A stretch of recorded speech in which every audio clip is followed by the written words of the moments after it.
തമ്പുരാനെ, വിശുദ്ധ കുരിശിൻ്റെ അടയാളത്താൽ ഞങ്ങളുടെ ശത്രുക്കളിൽ നിന്ന് ഞങ്ങളെ രക്ഷിക്കുക. ഞങ്ങളുടെ തമ്പുരാനെ, പിതാവിൻ്റെയും പുത്രൻ്റെയും പരിശുദ്ധാത്മാവിൻ്റെയും നാമത്തിൽ ആമേൻ.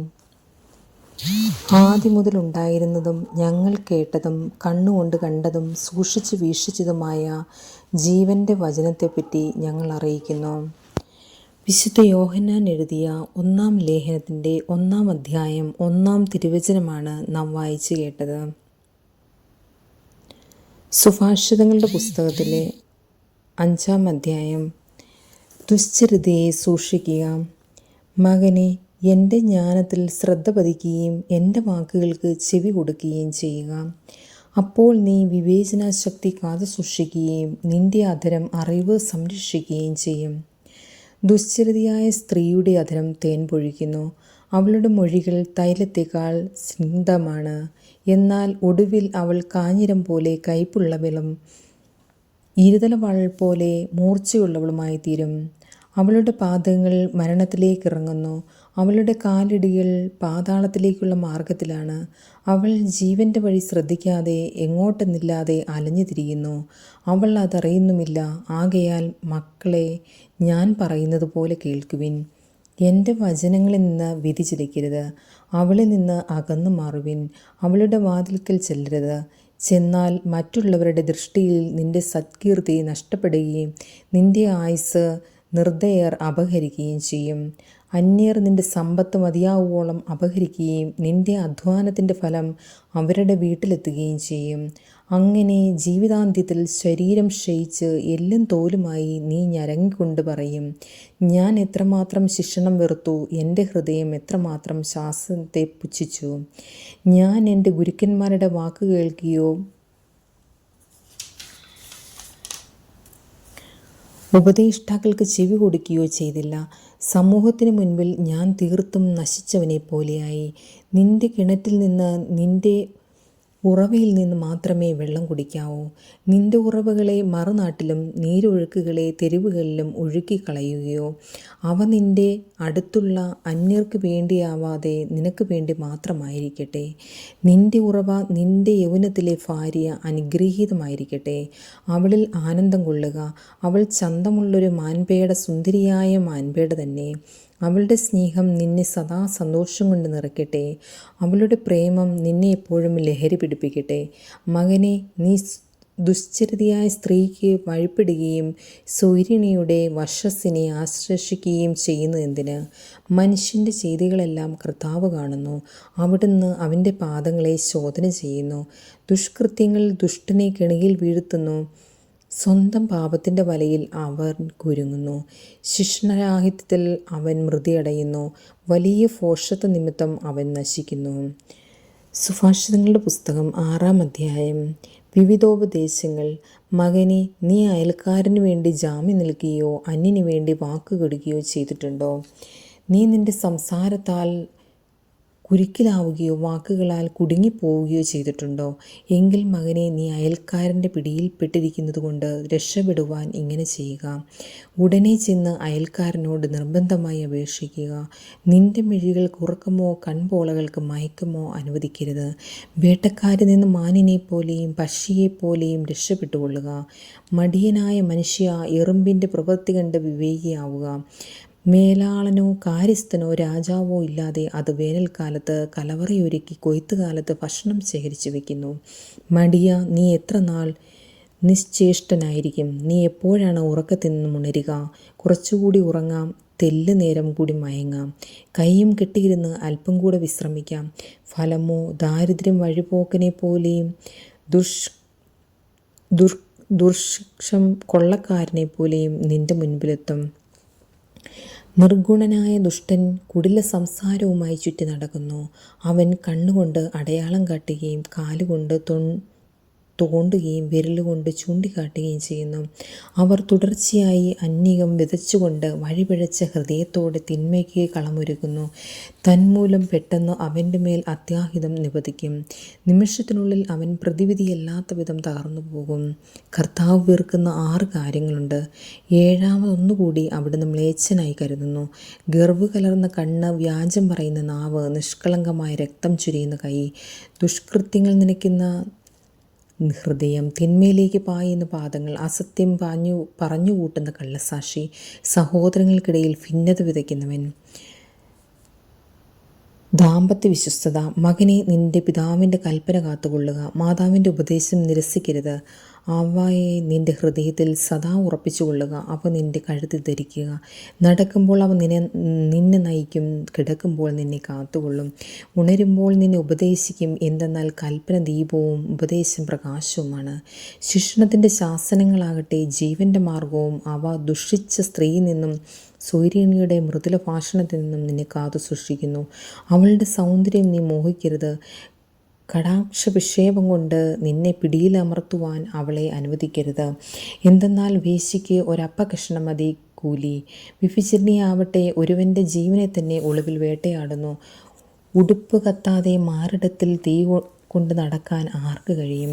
അല്ലെങ്കിൽ കാലുകൊള്ളാതെ കനലിന് മീതെ നടക്കാൻ കഴിയുമോ? അതുപോലെ അയൽക്കാരൻ്റെ ഭാര്യയെ പ്രാപിക്കുന്നവനും അവളെ സ്പർശിക്കുന്നവനും ശിക്ഷയേൽക്കാതിരിക്കുകയില്ല. വിശപ്പടക്കാൻ ഒരുവൻ മോഷ്ടിച്ചാൽ ആളുകൾ അവനെ വെറുക്കിയില്ലായിരിക്കാം. എങ്കിലും പിടിക്കപ്പെട്ടാൽ അവൻ 7 മടങ്ങ് പകരം കൊടുക്കേണ്ടി വരും. വീട്ടുമുതലെല്ലാം വിട്ടുകൊടുക്കേണ്ടി വരും. വ്യഭിചാരം ചെയ്യുന്നവന് സുബോധമില്ല. അവൻ തന്നെ നശിപ്പിക്കുകയാണ്. കഷ്ടതകളും മാനഹാനിയുമാണ് അവന് ലഭിക്കുക. അവൻ്റെ അപമാനം തുടച്ചു മാറ്റപ്പെടുകയില്ല. എന്തെന്നാൽ അസൂയ പുരുഷനെ കോപാകുലനാകുന്നു. പ്രതികാരം ചെയ്യുമ്പോൾ അവൻ ദാക്ഷിണ്യം കാട്ടുകയില്ല. അവൻ നഷ്ടപരിഹാരം ഒന്നും സ്വീകരിക്കുകയുമില്ല. എത്ര വലിയ പാരിതോഷികങ്ങളും അവനെ പ്രീണിപ്പിക്കുകയില്ല. സുഭാഷിതങ്ങളുടെ പുസ്തകം 7-ാം അധ്യായം. മകനെ, എൻ്റെ വാക്കുകൾ അനുസരിക്കുകയും എൻ്റെ കൽപ്പനകൾ നിധി പോലെ കാത്തു സൂക്ഷിക്കുകയും ചെയ്യുക. എൻ്റെ കൽപ്പനകൾ പാലിച്ചാൽ നീ ജീവിക്കും. എൻ്റെ ഉപദേശങ്ങൾ കൺമണി പോലെ കാത്തുകൊള്ളുക. അവ നിൻ്റെ വിരലുകളിൽ അണിയുക. ഹൃദയഫലകത്തിൽ കൊത്തിവയ്ക്കുക. ദുശ്ചരിതയായ സ്ത്രീയിൽ നിന്നും മൃദുല ഭാഷണം നടത്തുന്ന സ്വൈരിണിയിൽ നിന്നും നിന്നെ തന്നെ സംരക്ഷിക്കുവാൻ ജ്ഞാനത്തോട് നീ എൻ്റെ സഹോദരിയാണെന്നും ഉൾക്കാഴ്ചയോട് നീ എൻ്റെ ഉറ്റ സുഹൃത്താണെന്നും പറയുക. ഞാൻ വീടിൻ്റെ ജനാലയ്ക്കിൽ നിന്ന് വിരിക്കിടിയിലൂടെ വെളിയിലേക്ക് നോക്കി. ശുദ്ധഗതിക്കാരനായ യുവാക്കളുടെ കൂട്ടത്തിൽ ബുദ്ധിശൂന്യനായ ഒരുവനെ ഞാൻ കണ്ടു.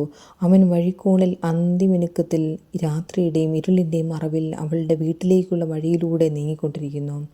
അപ്പോൾ കുടിലഹൃദയയായ അവൾ വേശ്യയെപ്പോലെ ഉടുത്തുരങ്ങി അവനെതിരെ വന്നു. അവൾ ഉച്ചത്തിൽ സംസാരിക്കുന്നവളും തന്നിഷ്ടക്കാരിയുമാണ്. അവൾ വീട്ടിൽ ഉറച്ചിരിക്കാറില്ല. തെരുവിലും ചന്തയിലും ഓരോ മൂലയിലും മാറി മാറി അവൾ കാത്തിരിക്കുന്നു. അവൾ അവനെ പിടികൂടി ചുംബിക്കുന്നു. നിശ്ചലമായ മുഖഭാവത്തോടെ അവൾ അവനോട് പറയുന്നു, എനിക്ക് ബലികൾ സമർപ്പിക്കാനുണ്ടായിരുന്നു. ഇന്ന് ഞാൻ എൻ്റെ വ്രതങ്ങൾ പൂർത്തിയാക്കിയിരിക്കുന്നു. തന്മൂലം അപ്പോൾ ഞാൻ നിന്നെ കണ്ടുമുട്ടാനായി ആകാംക്ഷപൂർവ്വം അന്വേഷിച്ചിറങ്ങിയിരിക്കുകയാണ്. ഞാൻ നിന്നെ കണ്ടെത്തുകയും ചെയ്തു. ഞാൻ നിൻ്റെ തൽപ്പം വിരികൾ കൊണ്ടും ഈജിപ്തിലെ വർണ്ണപ്പകിട്ടാർന്ന പട്ടുകൊണ്ടും അലങ്കരിച്ചിരിക്കുന്നു. ഞാൻ മീറ, അകിൽ, കറുവാപ്പട്ട എന്നിവയാൽ എൻ്റെ കിടക്ക സുരഭിലമായിരിക്കുന്നു. പ്രഭാതമാകുന്നതുവരെ നമുക്ക് കൊതി തീരെ സ്നേഹം നുകരാം. നമുക്ക് സ്നേഹത്തിൽ ആറാടാം. എന്തെന്നാൽ എൻ്റെ ഭർത്താവ് വീട്ടിലില്ല. അവൻ ദീർഘയാത്ര പോയിരിക്കുന്നു. സഞ്ചി നിറയെ പണവും കൊണ്ടുപോയിട്ടുണ്ട്. വെളുത്ത മാവിനെ തിരിച്ചു വരൂ. ഒട്ടേറെ ചാടുവാക്കുകൾ കൊണ്ട് അവർ അവനെ പ്രേരിപ്പിക്കുന്നു.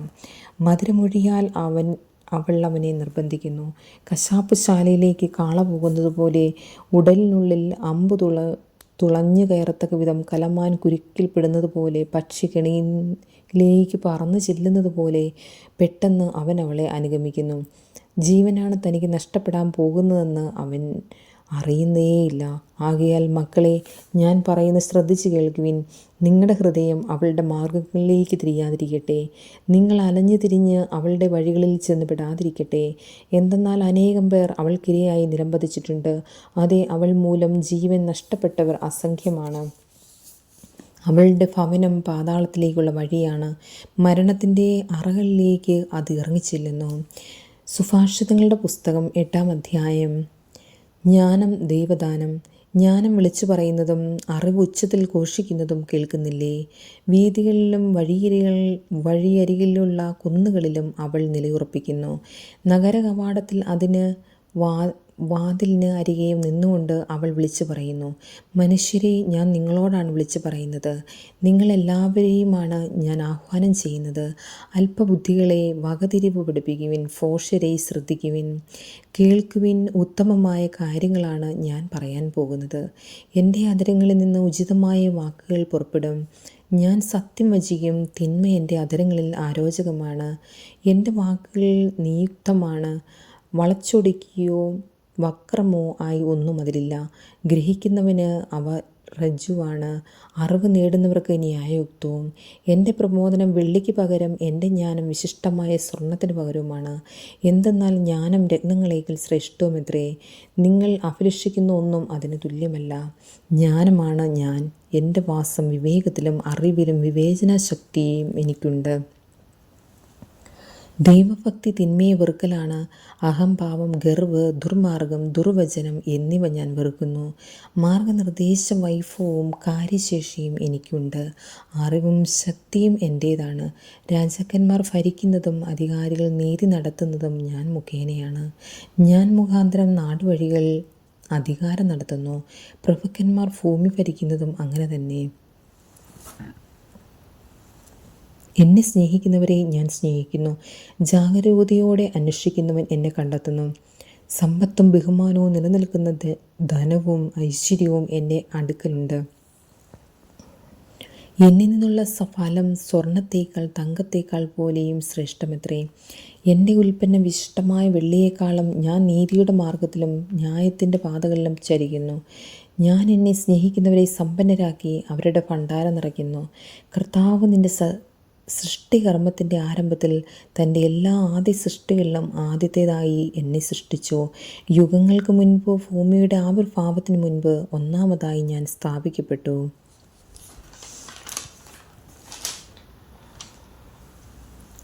സമുദ്രങ്ങൾക്കും ജലസമൃദ്ധമായ അരുവികൾക്കും മുൻപ് തന്നെ എനിക്ക് ജന്മം കിട്ടി. പർവ്വതങ്ങൾക്കും കുന്നുകൾക്കും രൂപം കിട്ടുന്നതിന് മുൻപ് ഞാനുണ്ടായി. ഭൂമിയോ അതിലെ വയലുകളോ ആദ്യത്തെ പൂഴിത്തരിയോ നിർമ്മിക്കുന്നതിന് മുൻപ് എനിക്ക് ജന്മം നൽകപ്പെട്ടു. അവിടുന്ന് ആകാശങ്ങൾ സ്ഥാപിച്ചപ്പോഴും സമുദ്രത്തിനു മീതെ ചക്രവാളം നിർമ്മിച്ചപ്പോഴും ഉയരത്തിന്മേൽ മേഘങ്ങളെ ഉറപ്പിച്ചപ്പോഴും സമുദ്രത്തിന് ഉറവുകളെ സ്ഥാപിച്ചപ്പോഴും ജലം തൻ്റെ കൽപ്പന ലംഘിക്കാതിരിക്കാൻ വേണ്ടി സമുദ്രത്തിന് അതിരിട്ടപ്പോഴും ഭൂമിയുടെ അടിത്തറ ഉറപ്പിച്ചപ്പോഴും വിദഗ്ധനായ ഒരു പണിക്കാരനെ പോലെ ഞാൻ അവിടെ അരികിലുണ്ടായിരുന്നു. അനുദിനം ആഹ്ലാദിച്ചുകൊണ്ടും അവിടുത്തെ മുൻപിൽ സദാ സന്തോഷിച്ചുകൊണ്ടും ഞാൻ കഴിഞ്ഞു. മനുഷ്യൻ അധിവസിക്കുന്ന അവിടുത്തെ ലോകത്തിൽ ഞാൻ സന്തോഷിക്കുകയും മനുഷ്യപുത്രരിൽ ആനന്ദം കണ്ടെത്തുകയും ചെയ്തു. ആകയാൽ മക്കളെ, എൻ്റെ വാക്കുകൾ ശ്രദ്ധിക്കുവിൻ, എൻ്റെ മാർഗങ്ങൾ പിന്തുടരുവിൻ. ഭാഗ്യവാന്മാരാണ് പ്രബോധനം കേട്ട് വിവേകികളായിത്തീരുവിൻ. അതിനെ അവഗണിക്കരുത്. എൻ്റെ പടിവാതിൽക്കൽ അനുദിനം കാത്തുനിന്ന് എൻ്റെ വാതിലുകളിൽ ദൃഷ്ടി ഉറപ്പിച്ച് എൻ്റെ വാക്ക് കേൾക്കുന്നവൻ ഭാഗ്യവാൻ. എന്തെന്നാൽ എന്നെ കണ്ടെത്തുന്നവൻ ജീവൻ കണ്ടെത്തുന്നു, കർത്താവിൻ്റെ പ്രീതി നേടുകയും ചെയ്യുന്നു. എന്നാൽ എന്നെ കൈവിടുന്നവൻ തന്നെത്തന്നെ ദ്രോഹിക്കുന്നു. എന്നെ വെറുക്കുന്നവൻ മരണത്തെയാണ് സ്നേഹിക്കുന്നത്. നമ്മുടെ കർത്താവായ മിശിഹായിക്ക് സ്തുതി. സ്വർഗസ്ഥനായ ഞങ്ങളുടെ പിതാവേ, അങ്ങയുടെ നാമം പൂജിതമാകണമേ. അങ്ങയുടെ രാജ്യം വരണമേ. അങ്ങയുടെ തിരുമനസ്സ് സ്വർഗത്തിലെ പോലെ ഭൂമിയിലുമാകണമേ. അന്നന്ന് വേണ്ട ആഹാരം ഇന്ന് ഞങ്ങൾക്ക് തരണമേ. ഞങ്ങളോട് തെറ്റ് ചെയ്യുന്നവരോട് ഞങ്ങൾ ക്ഷമിക്കുന്ന പോലെ ഞങ്ങളുടെ തെറ്റുകൾ ഞങ്ങളോട് ക്ഷമിക്കണമേ. ഞങ്ങളെ പ്രലോഭനത്തിൽ ഉൾപ്പെടുത്തരുതേ, തിന്മയിൽ നിന്നും ഞങ്ങളെ രക്ഷിച്ചു കൊള്ളണമേ.